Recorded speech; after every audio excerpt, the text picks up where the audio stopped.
You ask Tiger to solve. This deals with linear equations with one unknown. The final result is x equals 1. Let's solve it step by step.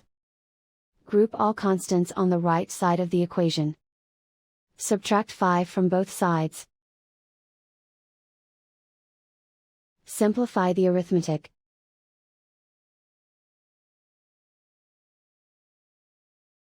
Isolate the x.